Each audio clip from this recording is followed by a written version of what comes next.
have been through that time, but then, you know, what's gone wrong for us is that I think people from within our own religion, from within our own sort of cult, have revolted, and you know. Well, I think the only aspect that we haven't really touched on in terms of the historical progression of the struggle for Khalistan is, we've talked about all these grievances.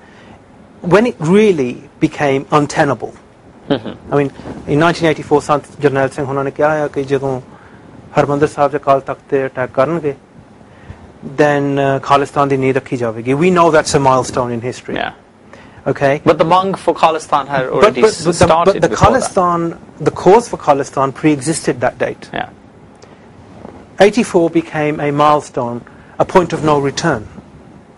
But the actual conceptual demand for Khalistan pre-existed 1984. And for the very reasons that I've mentioned, that every nation requires its own freedom. Now, I just have a very small quotation I'd like to share with you. Again, this is going back in time, 1947. It's actually 1946. This is an English soldier returning from Punjab after his tour of duty, as it were, in the lead up to partition. And he was very concerned with the plight of the Sikh. Because you talk about the genesis of the concept of Khalistan. Landon Sarsfield was this soldier. He wrote a book called Betrayal of the Sikhs, published in 1946. And let me just quote a couple of paragraphs from what he said. A short quote, you said. Now you're going to paragraphs. They're very short paragraphs.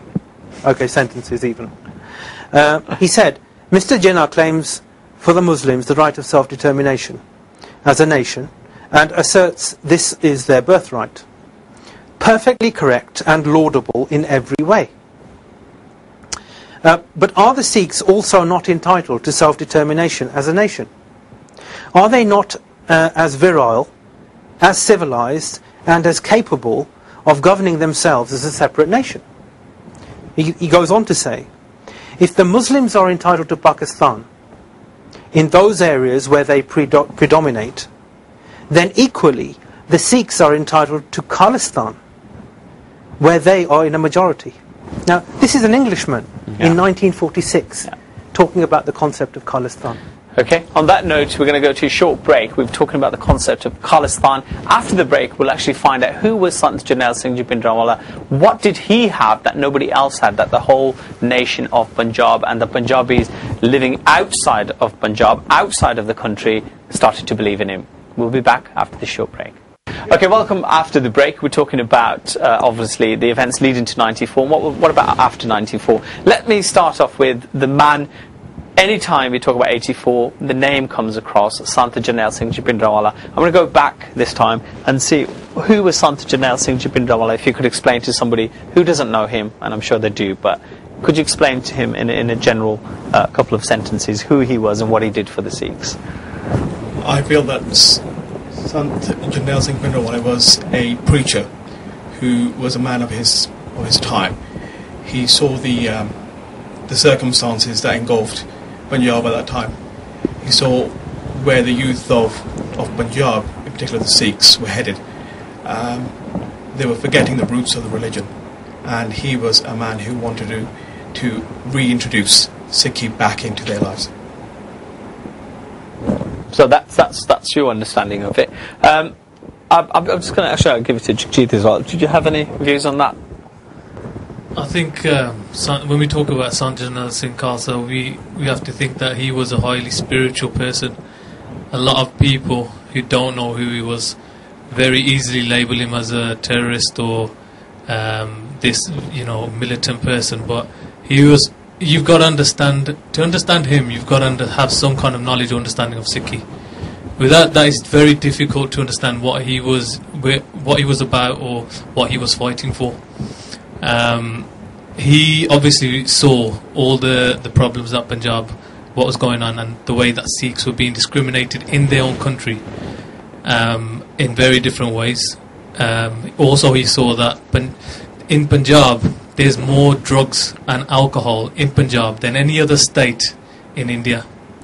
And what was the government going to do about that? Nothing. Because even today, when you go to India, you're going to see people my age, or you go to any village, and you'll see all the youngsters that are hooked on drugs and alcohol. Nobody's doing anything about that. Also, again, people, when you go there, the youngsters are talking more Hindi than they do Punjabi.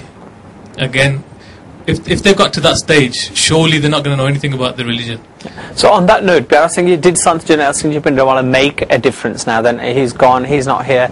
But as Jagjit said, it's actually, you go to India, ਉੱਥੇ the ਲੋਕੀ ਜਿੱਥੇ ਪ੍ਰਣਾਲੀ ਦੇ ਨਾਲ cup ਬੰਨਦੇ ਸੀ ਹੁਣ ਭੰਗ ਦੇ ਨਾਲ ਕੱਪ ਬੰਨਦੇ ਆ. It's definitely true, because drugs and alcohol are playing a major part in Indian lives at the moment, especially the Punjabi life at the moment. Because if you go to see the nightlife there, people are actually hooking on to drugs and alcohol, which is obviously playing a major role.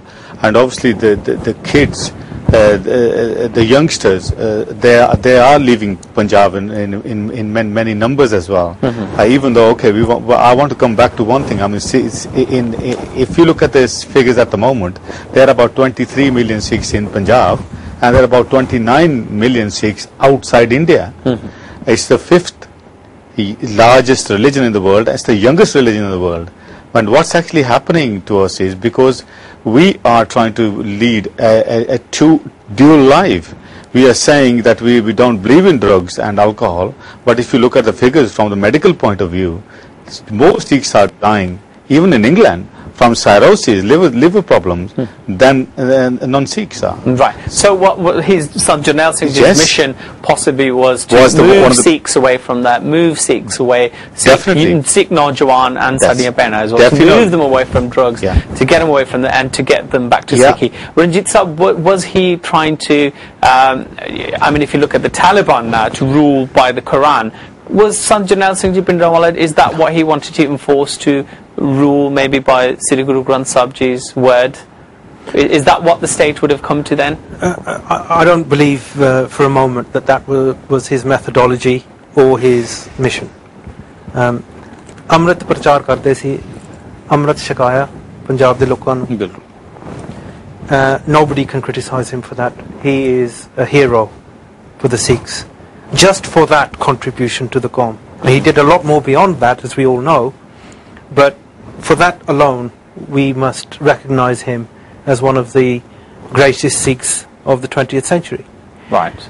But in terms of Sant Jarnail Singh ji, I think the issue is he became special because he lived out the Sikh philosophy of Miri and Piri. There is a spiritual life and there is also a temporal life. If you go back to the genesis of Sikhism, some argue that Sikhism is a synthesis of Islam and Hinduism, etc. But most commentators and historians have clearly shown that actually this is a new message, Yeah. it's a unique message which brought out not only spiritual existence but a temporal existence. We have to live in this world. Yeah. Now, the Miri and Piri concept was one that he lived. Yeah, but do you think he possibly lived a little bit back in time rather than at that time? Whereas education, people say the qalam is mightier than the sword. Maybe he could have won the war that he was fighting for through education, through media, rather than taking up Hathiyar and have so many of his followers shaheed and things like that. Could he have taken that fight elsewhere? And I want to move into Operation Blue Star from that. So just a quick comment on that, please. Quick